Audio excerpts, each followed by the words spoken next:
All right, I will go ahead and kick things off. Hi, everyone. Welcome to our Anatomy of an Applicant panel for the Iowa State University Pre-Health Conference on the dental side of things.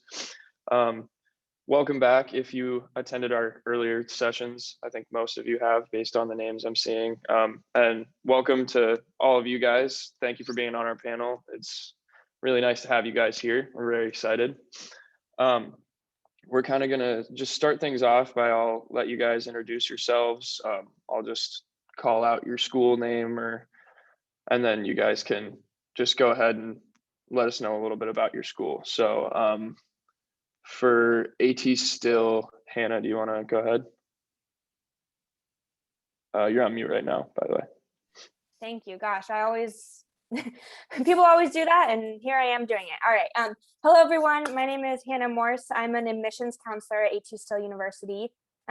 We have two dental schools. One is on the campus where I work in Kirksville, Missouri. That's the closest to you all up in Iowa. And then we have a second dental school in Arizona, in Mesa, right by Phoenix.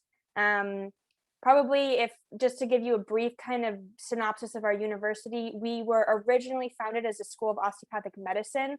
So that's kind of where we got our roots. The dental schools were added later on. So they have incorporated a lot of the principles of osteopathic medicine, whole person healthcare, serving the underserved. Those are a couple of the kind of big ideas that are really important to the dental programs we have. Awesome. So then University of Utah, Alex. Hi, everyone. I'm Alex Steele. I'm the admissions manager at the University of Utah in Salt Lake City.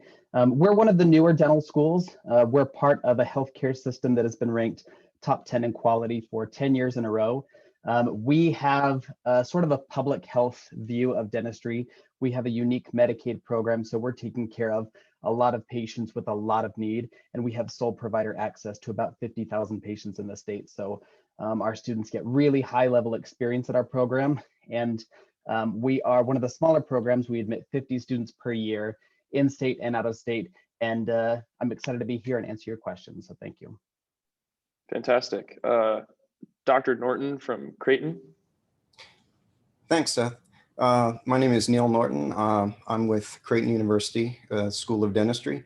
I've been there a while. I was hired as a faculty member. I teach head and neck anatomy to the dental students. I've been there since 1995. I've been part of admissions since 1997 and the Associate Dean of Admissions since 2010. We're a private institution. We've been around since 1905, so we've been around a while. And so we're nicely snuggled right there in Omaha, Nebraska in the Midwest, and we're finally warming up. Hoping it gets even more warm. From University of Minnesota, Susan. Hi, everybody. Thanks for attending today. Thanks, Seth. I go by Susie, and I work as the admissions coordinator at the University of Minnesota School of Dentistry. Our program, we have about 105 seats for our DDS class for this upcoming year. Our dental school is a little bit unique in that we have a dental therapy program. So that's a terminal master's degree, similar to being a PA in medicine, as well as dental hygiene students, and then all of the major residency programs at the University of Minnesota, in addition to a DDS PhD and a DDS MPH dual degrees as well. We have a pretty strong research program. Like I mentioned, we have that dual degree DDS PhD. And I would say one of the favorite things for our dental students is going out on community outreach. So we have 15 different outreach sites, both in the cities and greater Minnesota, as well as North and South Dakota. Very cool, thank you. UCSF, Brennan. Hi all, my name is Brennan. I'm the Assistant Director for the Office of Admissions and Outreach for the University of California in San Francisco. We are the oldest dental school west of the Mississippi, and we have an incoming class of about 60 students. We just dropped it. We have a DDS program, DDS PhD, DDS MBA. So there's a ton of programs and opportunities to get involved with at our university. Something that is special to our school that our students really connect with is we are pass, no pass, and unranked.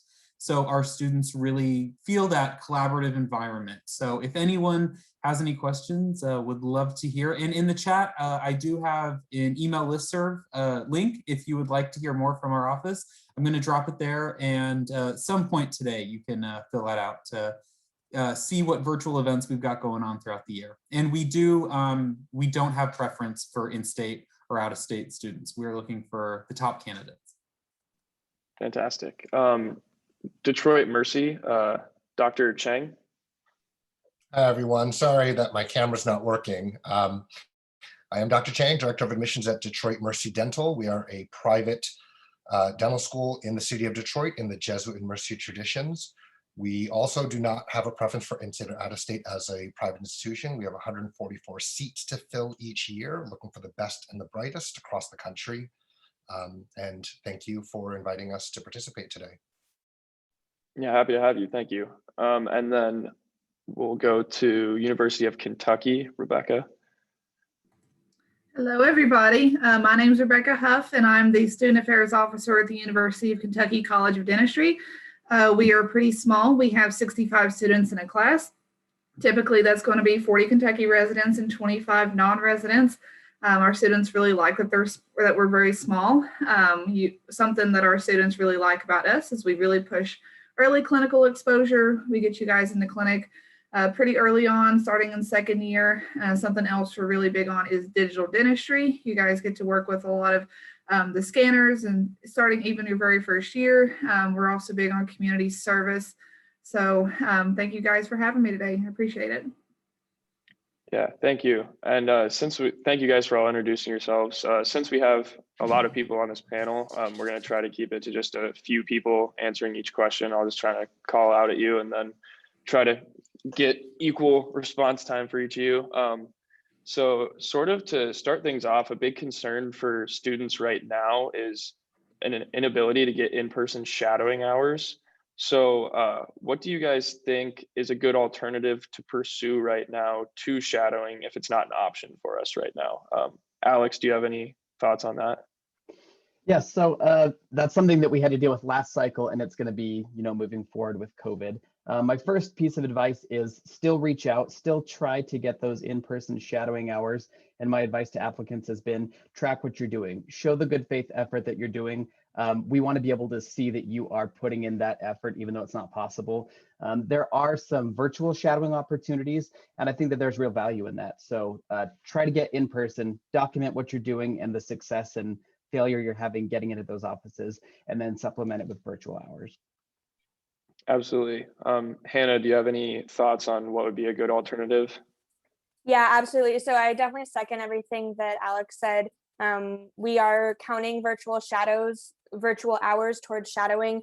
There's an Instagram page I know of called Dental Shadowers that lists kind of a lot of good opportunities there. So I know, of course, in an ideal world, we would prefer the shadowing to be in person, but, doing virtual shadowing, even, watching YouTube videos of dental procedures, reaching out to dentists and maybe trying to do a Zoom meeting with them to talk more about their profession. Things like that all show, just like Alex said, that you are committed and trying, and just, there's a lack of opportunity, but that you're still committed. Thank you. Yeah. Bouncing off that, like you said, virtual, both of you guys mentioned this, there's like some virtual shadowing options. Like you said, there's Dental Shadowers. There's also another Instagram that I know of called like Smile Shadowers. They have opportunities for you to watch some procedures and things like that. And I think a concern for some students is whether those hours will be counted. Like you said, AT still will be accepting hours. Brennan, do you know about UCSF? Will virtual shadowing be counted? And absolutely, yeah, it definitely will. We know it's hard right now, and my advice is to find dentists in your area and contact as many as you can, and engage in dental conversations and try to immerse yourself as best you can within the dental field. And although you may not be having a traditional shadowing experience, having conversations and making connections with future peers will only deepen your understanding of the field, and it will show how knowledgeable you are about the field of dentistry in an interview or in your application as well. So just get out there and talk about dentistry with people who are just as passionate as you are. Cool, thank you. Dr. Norton, so a lot of schools have different requirements for like letters of recommendation. What's a piece of advice that you would give when you're applying to schools that have different requirements? Because obviously some want 2 professors who have given you a grade, others have no restrictions on who you can have a letter of recommendation from. What's some advice that you have? One of the things I always try to tell them, Seth, is that whenever I'm talking with an applicant or anybody who's in the early stages of it, I always tell them that first off, our school requires 3 letters, 2 science, 1 non-science. That's what we have with all of that. I always try to tell them if they wish to send more, go right ahead, but limit it to 5. Because once you get over 5, it becomes overkill. And I have to read all those letters. And we have over 2,000 applicants. I don't want everybody to have 10 letters. I already have readers. So I'm trying to limit a little bit of that. But what I do try to tell the students is that when you're going for a letter of reference, approach the faculty member, if it's a faculty member, and give them a little bit of an out. Because quite honestly, when you ask somebody, would you be happy to do something? 9 times out of 10, they're going to say, yes, yes. They might not feel that way. Faculty members in general, some are real picky about their positive letters of reference. For example, maybe they want you to be the top of the class in their particular course, and that is a positive letter for them. Or maybe they feel like I need to know a little bit more about you to be able to write a positive letter. So what I always tell them is when you approach them, give them a bit of an out. Just say, give them a little bit of a background. Hi, my name is so-and-so. Just to reintroduce if you don't have too much of a familiar connection with them. I'm really interested in dentistry. I'm planning to apply and I'm getting my application together. And I wanted to ask if you feel comfortable in writing me a positive letter of reference, because you're giving them a bit of an out. Do you feel comfortable? And you're also telling them positive letter of reference. So they will let you know then that, you know, I really only write positive letters if a person scores in this area, or I really would like to know a little bit about you first. So it really allows the applicant, that student, to work with that faculty member to ensure a positive letter of reference, which is a bad letter can really kill an application. So, it is really paramount to try to get good letters. That's really the general advice I typically give kids. Fantastic, thank you. Susie, what's your perspective on letters of recommendation? Yeah, I think that they're hugely important, just like Dr. Norton mentioned. And when I'm working with prospective students, one thing I try to remind them is that you want to set up your letter writer for success. And what that means is I would reach out and again, give them an out like Dr. Norton mentioned. And I like that positive way that he said. Sometimes people say, can you write me a strong letter of recommendation? And what that also means in my perspective is, do they know you well enough to write you a letter of recommendation? Because we do see some where it's a paragraph, if that, and they even mention, I've had little to no interaction with this applicant. So sometimes it's helpful to take a step back and try and remember that it's strategic to ask try to be strategic in who you're asking to write a letter of recommendation. When you make that ask, you can say strong, you can say positive, then also provide them with materials. Ask them if they want to take the time to meet with you. A lot of them don't, they don't have a lot of time, but what you can do is send your resume, a draft of your personal statement, let them know why you want to go into dentistry, what you've been doing. And so I think that helps set your letter writer up for success, and then ask them if they have any questions that you would they would like for you to answer before they start writing their letter. Awesome, thank you. Rebecca, what's your perspective on letters of recommendation? Yeah, so second what they said, give them an out if need be, and I agree with Susie. I read a lot of, this person was in my class, but I don't really know them that well other than they were here and I graded their papers. So first of all, make yourself known to the faculty early on, even just taking, the first day of class, even especially if you're in a big classroom, they may not get to know you very well. Go out and just say, hi, my name is Rebecca. I'm, I just wanted to introduce myself, go to office hours, make sure that they can actually write you a letter saying, hey, I know this person. This person came to class prepared. They came to class answered questions. They came to office hours if need be.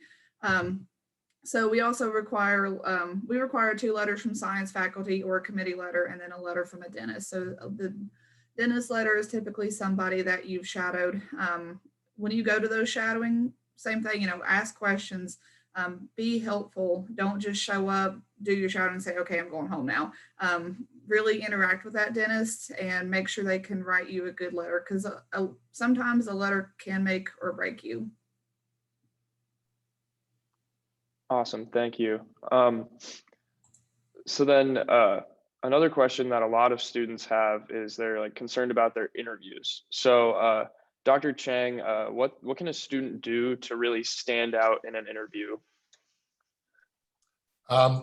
So do your research on the school, read the mission statement, make sure that you reference that in your interview with whoever you are interviewing with. Dress business casual. You don't want to be underdressed. We've definitely seen that happen in interviews, especially now that they're online. But make sure that you've got there's a lot of resources online that you can find to prepare you for your interviews. So make sure that you've got answers to standard questions. Like the one thing I always tell students is, why do you want to be a dentist? And it seems like a very simple, basic question. We've debated on getting rid of that question, but it's actually still very telling to listen to a candidate's answer to that question.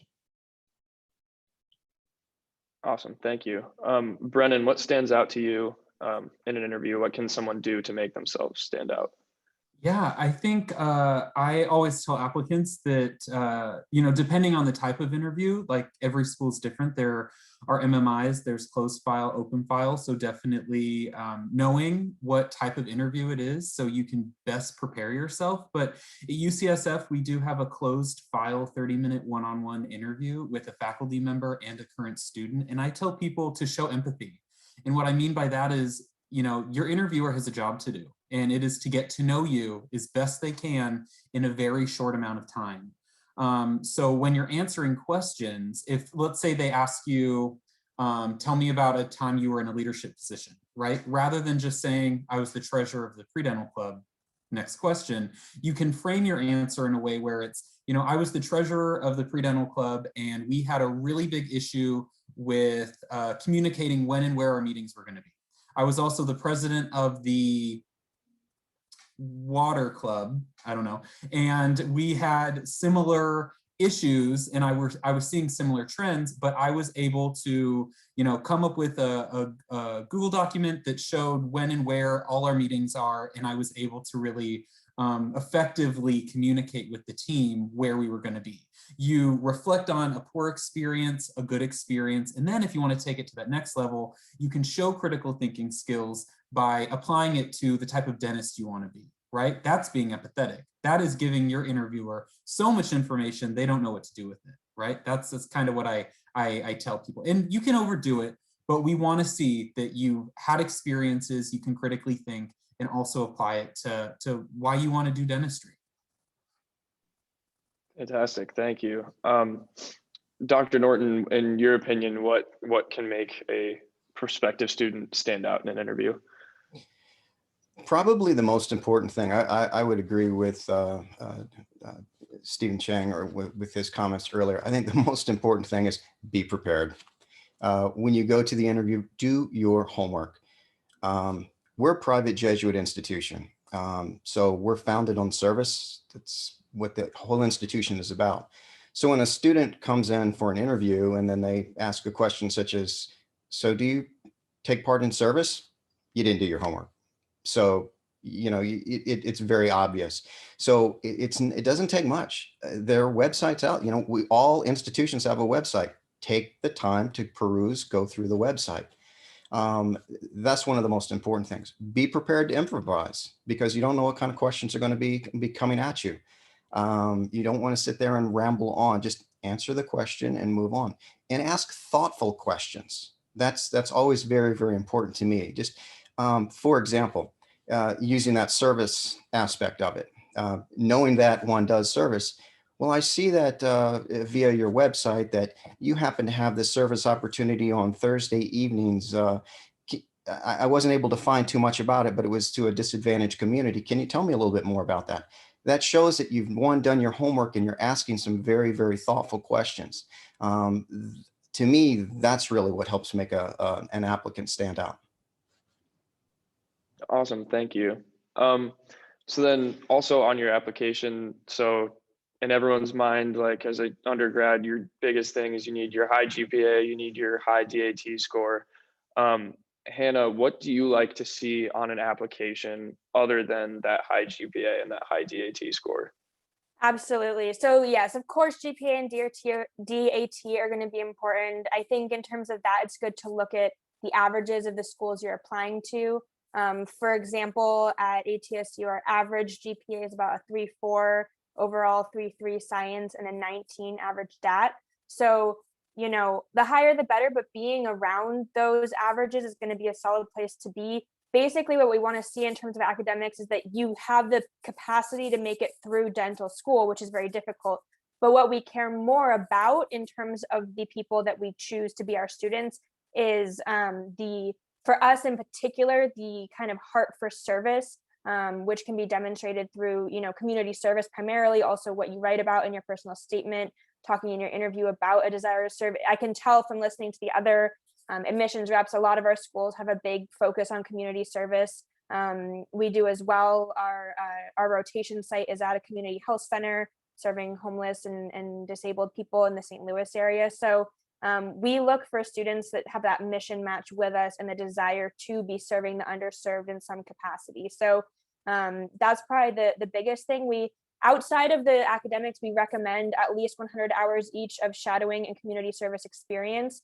But those are areas that having more than that recommended 100 hours is going to make you really stand out. So people who have done 500 hours of community service or, you know, even more, that's something that really stands out. And we would always rather give a seat to somebody who has, you know, a slightly below average GPA and DAT, but has shown they really care about helping those in need, versus someone with a 4.0 GPA and a 25 DAT who maybe did, you know, 30 hours of community service that you can tell they just did because they knew they needed some to get into dental school. So we can kind of see through we can see through the BS a little bit to put it lightly. We can tell if it seems like you've just been doing community service just because you know you need it to get in, and we want to see that you actually care about this. Absolutely, thank you. Rebecca, what does Kentucky like to see on an application other than your high GPA and high DAT? Yeah, so we take a holistic approach to admissions and consider everything on the application. Some schools have cut off DET and GPA, and we don't do that. Same with Hannah. Like Hannah said, we're very big on community service. We love students who have a desire and a passion to help others, who want to give back to their communities.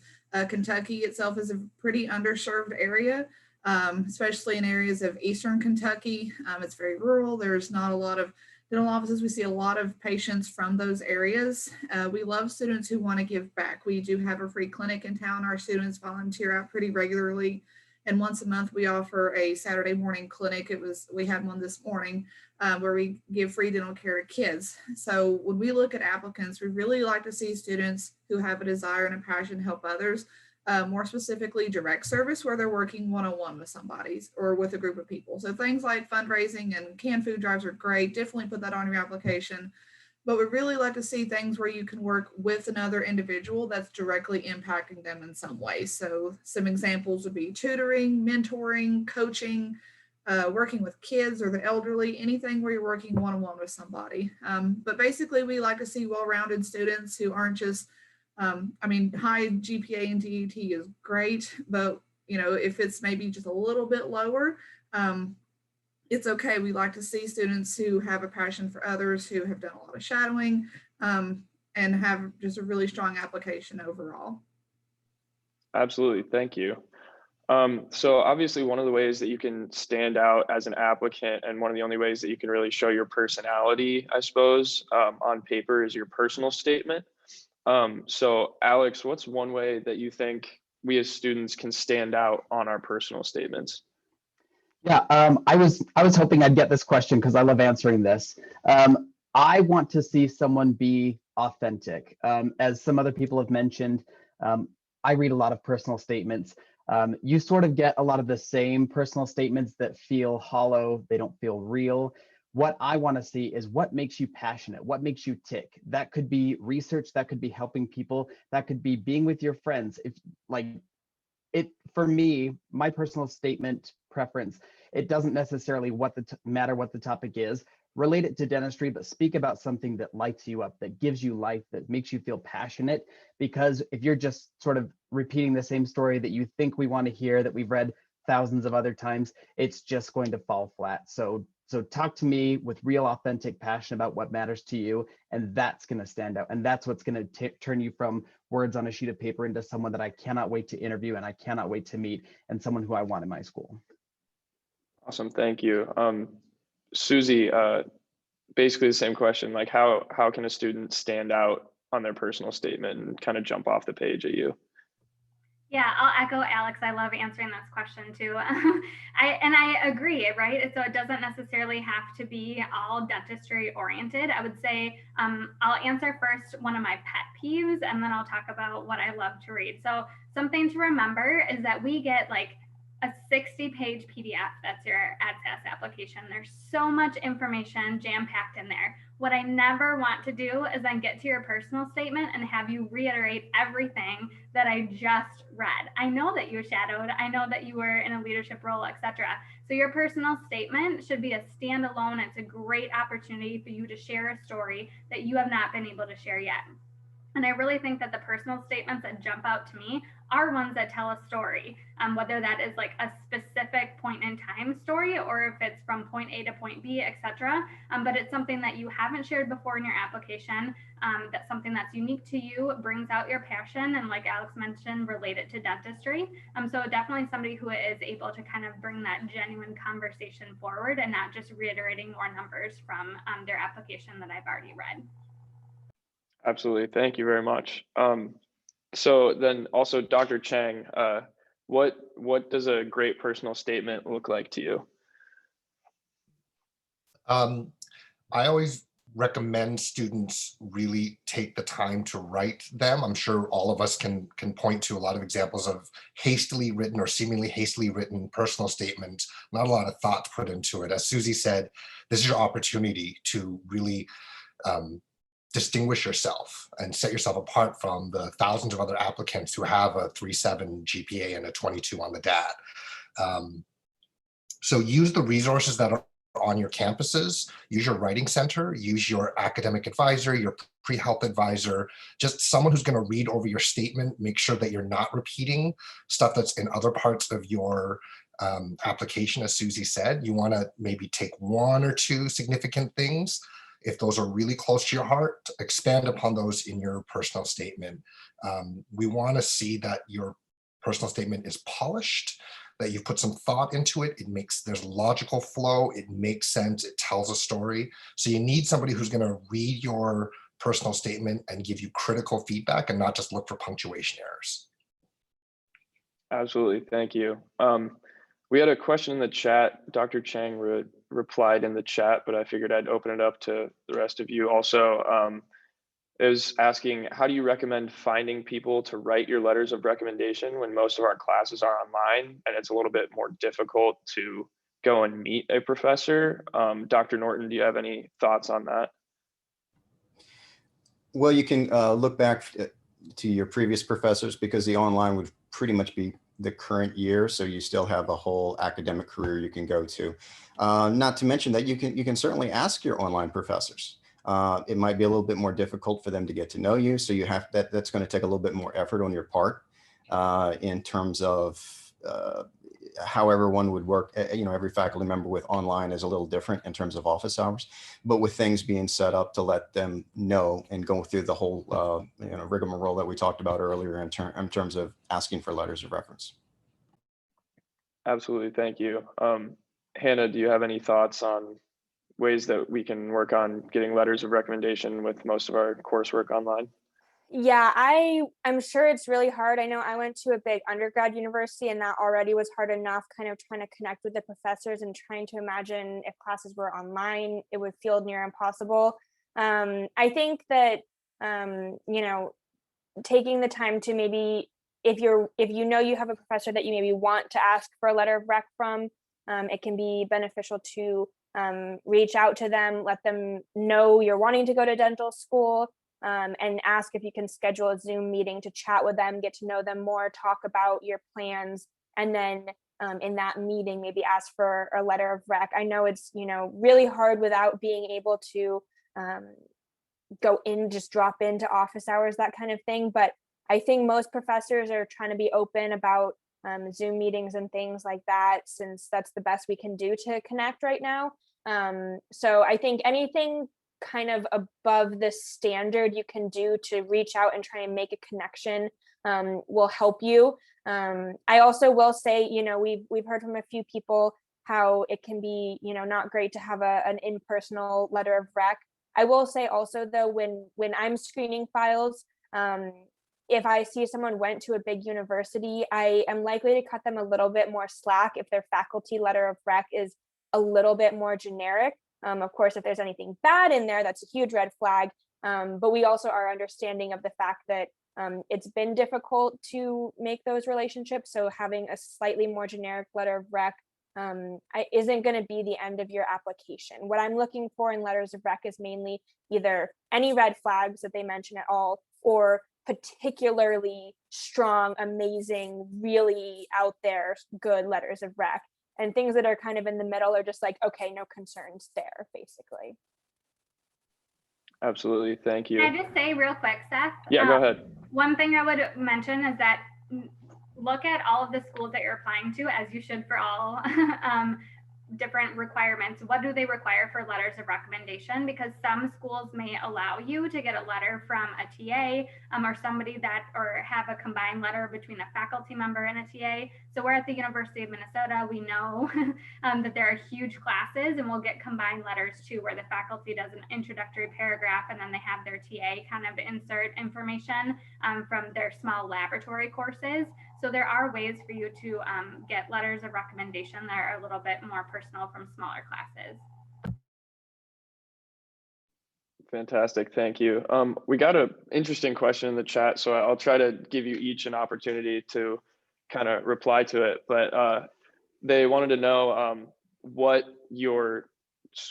part of your school you're most proud of, or like what thing your school does. I don't know, like which piece of your school is something that you're most proud of and excited to sell to prospective students. Alex, would you like to go first? I would love to go first. So we're a new school. We don't have this legacy and tradition that some of these other schools have. We are working with underserved patients as well as anybody in the country. We have multiple clinical sites throughout the state of Utah. We have a unique relationship with Medicaid that does not exist anywhere else in the country. In the state of Utah, adults are eligible for Medicaid and it's comprehensive dental care. And it's access to patients who are blind or disabled, patients who are elderly, and then patients who are recovering from drug abuse. So at Utah, you're not doing cosmetic dentistry. You're not doing, one filling every 6 months on someone with insurance. You're helping people with legitimate healthcare needs. You're helping people who have maybe decades and decades of no healthcare. We have sole provider access to, as I mentioned, it's about 50,000 patients, and our students are doing that kind of work. If public health is your thing and that's something you're interested in, then our program is going to be the right one for you. When we talk about service to the community, it's not a one-day event. It's not 1 week a year and then we pat ourselves on the back, check a box and we're done. Our box will never ever be checked because we're never going to be done. These are the kinds of patients that we're seeing every single day at every single clinical site for every single year who's in the clinic. So service to the underserved is what we hang our hat on, and we're super proud when we find those students who's, when they get lit up and when they're passionate about serving the community, because that's exactly what we're here to do. Awesome. Rebecca, would you like to go next? What your favorite part about University of Kentucky is? Yeah, so I love a lot of things about our school. Two of the ones at the top of my head though, digital dentistry, we're huge on it. We have 55-ish scanners in the building, everything from Straumann to iTero. We have a bunch of different scanners that our students get to learn on, starting very first year, getting to learn how to scan on models and each other, and then eventually on patients. Our students learn to design, 3D print, mill. We just got a brand new mill right before Thanksgiving. We're starting to mill dentures. We're going to be working on that pretty soon. But one thing I love most about my school is the family-like atmosphere. Our students are really close. I don't see a lot of cutthroatness and competitiveness. They're all very collaborative and helpful with each other. Our faculty are very open with students. The faculty is going to really get to know you. They like to say you can't really hide in a class of 65. They're going to get to know you pretty personally. And our students really like that. If I was a dental student, I would want to know that I could go talk to my faculty if I needed help, and our students are able to do that, and they're able to get help from their fellow classmates. But our students and our faculty, they're really close. Awesome, thank you. I saw an interesting question about gap years that I think you guys have some good insight on. If you are planning on taking a gap year, or maybe you don't get in and you're taking a gap year, what do you guys recommend as like the best way to use your time and utilize and make yourself a better applicant? Brennan, do you have any insight on that? Yeah, I think I would advise you to take a step back and look at your application in different buckets. So you have research, you have academics, you have dental experience, leadership, community service. Kind of look at those different, I'll call them buckets, and see which ones you might need to improve upon, right?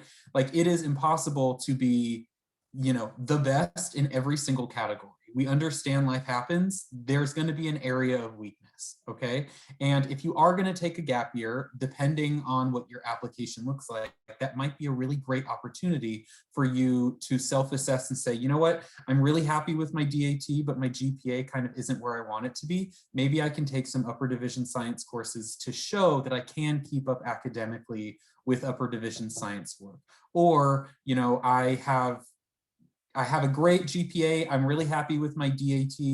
I've been shadowing and working at a dental center for the past year to help pay for schooling, but my community service and leadership have been lacking. Get involved. And it's okay to write in your application about, there's only so many hours in the day. When I was in school, this is what I was able to do. During my gap year, I recognized this was an area of weakness, and I wanted to get involved in these things because of X, Y, and Z. Like, it is absolutely okay to list that. If you take a step back and if you say, you know what, I'm absolutely perfect, this is my last chance to travel and have a great time, you can do that as well. But I would encourage you to still self-reflect and try to find an area that you can improve upon, because that would be a really great time to do that. Absolutely, thank you. Dr. Norton, do you have any insight on how gap year would best be utilized? I would say that Brennan is spot on. That's pretty much the general advice I would give an applicant. It's individual. It depends on the applicant. For example, if, again, the buckets are all checked, if you're an excellent applicant, if you have the hours, you have your grades, you have everything that you really need to, I would always encourage people, enjoy life, go out and travel, get some experiences, because nothing beats life experiences. But unfortunately, in today's age right now, travel probably consists of going to the supermarket and back. So you really can't do some of the things like the visiting Europe or whatever it may be. And like I say, really get some wonderful life experiences. But with that said, even if they were able to, I also encourage them, always try to at least stay up on your academics. Academics are like learning a foreign language. Once you have a foreign language and you can speak a foreign language, if you haven't done it in a while, it gets a little rusty if you're not using it. And it comes back quick, but you don't really want to have that rust when you're a first semester freshman dental student. I teach anatomy, trust me. You don't want that rust during that time frame. You want to be able to be as sharp as you possibly can. So at least towards the end of, let's say, a gap year, if it were one for quote unquote fun, personal experiences, I would encourage them to take maybe a class or so to keep the mental skills, keep the little gray cells sharp. So, but other than that, I mean, if they're taking it for a reason, because let's say they had a low GPA or they did not have the appropriate amount of community service hours, things like that, then yes, go ahead and address those. Awesome. Thank you. We had a question that was asking about things, some of the biggest things that can hinder an applicant or hurt your application. Dr. Chang, what's something that's like one of the bigger things that will hurt an application? So I answered that in the text. I'm not sure if everybody can see that, but the thing that will torpedo you is not being truthful. So whether that's an outright, I lied on my application, which happened this year. It could be stretching the truth, or it could be a lie by omission or a sin of omission. So the biggest thing is you got to be truthful on this. I know sometimes it's a risk. Do I include this or do I not include this? If you're not sure, reach out to the school, reach out to the admissions office and ask for clarification. But that is the biggest thing, is just not being truthful. Absolutely. Thank you. Susie, what do you think is something that can really harm an applicant for your school? Yeah, one of the things that I see frequently, because we do engage in a holistic admissions process, is that people will say, oh, well, it's not related to dentistry, so I'm not going to enter it in my application. And then they'll have no work experience because it wasn't related to dentistry. And when in fact, they have maybe like 5+ years of work experience, whether that was part-time or over the summer or they're in their gap year. So I do think sometimes omitting things because you feel like they're not related to dentistry really harms applicants, because for us with that holistic admissions process, we're really trying to figure out who you are as a well-rounded applicant. Obviously there is, you need to have discretion as far as what you're entering in your application, because we've seen people that also say like, we know dental schools want somebody to be healthy, but I go to the gym every day. It's like, well, we don't need to read that in your application, but I do want to know about your work experience. So there is a balance between understanding what to enter in the application, but omitting things because you feel like they're not relevant to dentistry has harmed a lot of applicants that I've seen. Absolutely. Thank you. We had another question asking, what sort of advice can you guys give to students about finances and paying for tuition at your schools?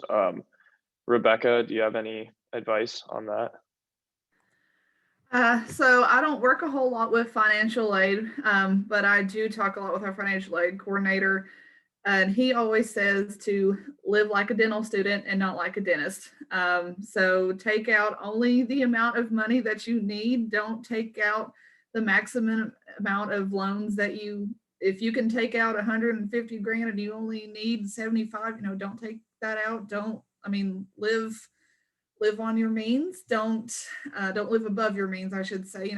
Don't go out to the fancy steakhouse every weekend. Don't use your student loan money to take fancy vacations. Live like a dental student, or when you graduate, you're going to be living like a dental student. So, just live below your means. Absolutely. Thank you. That was good advice. Hannah, do you have any thoughts on that as well? Just advice for students in their financial situations? Yeah, absolutely. So I think I saw in that question, they were also asking about ability to kind of balance work with dental school. I don't know if this is the case for all dental schools. We do not allow our students to have a job outside of school. The only exception to that is work study, which would be part of your financial aid package and would be capped at a certain number of hours per week. That is because really, truly, dental school is a full-time job. And what I always kind of tell people is the best way you're going to be able to pay off those loans is to study hard, pass your classes, graduate, and become a dentist. Trying to work part-time at the supermarket while you're in school is not going to make that big of a dent in your loans realistically, and is also going to have a negative impact on your studies. So I think it's important, even though I really do understand how stressful taking out enormous amounts of money is, when you're in dental school, your full-time job is dental school. That's why the loans for grad school cover not just the cost of tuition, but also the cost of living. That's because the government recognizes that graduate school is a full-time job. So take that as a gift. Like I think Rebecca said, don't live above your means, live as frugally as you can, but take that as a gift and then focus on working hard, getting a job, and then being able to pay it off. We do have pretty good rates. I think our dental school is relatively new, so we don't have like statistics on that yet, but for our DO program, I think almost all of our students have their loans paid off within 10 years of graduation. So good kind of rate of return in terms of paying those back for our students. Awesome, thank you. Can I We're also getting, add to that oh, real go quick? ahead. Go ahead. I know for like UCSF, a lot of people have this idea that San Francisco is significantly overpriced and far too expensive. And it is a little bit expensive, it is.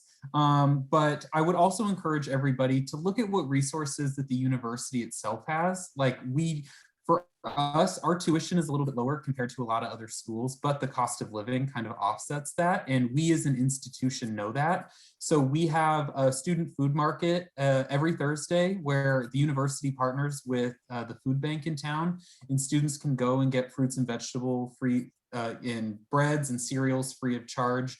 We have a shuttle station between all of our different campuses. So if you don't live in university housing and you want to live in the heart of San Francisco, you could walk to a separate campus and then with your student ID take the shuttle over. So it is free to get around during the week.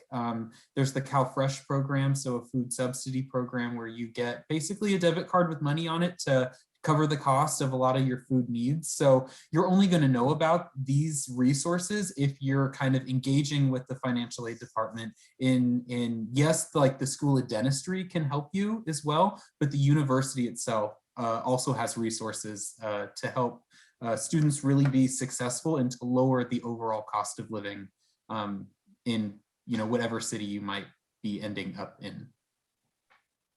Very cool, thank you. So sadly, we only have about a minute or a couple minutes left. If we go over a little bit, I wish we could keep doing this for a long time because all your guys' answers are really good and very helpful for everyone. Since we are wrapping this up, do you guys have any last minute words of wisdom regarding the anatomy of an applicant and what can make us stand out? Just go ahead. Alex, you're unmuted if you want to go ahead. Yeah, thanks, Seth. Again, thanks everyone for being here. I really love the University of Utah. It's my own alma mater and it's where I go to, where I work. So I have a lot of passion for it. I mentioned it before, but I think it should be reiterated. Your application should show your passion.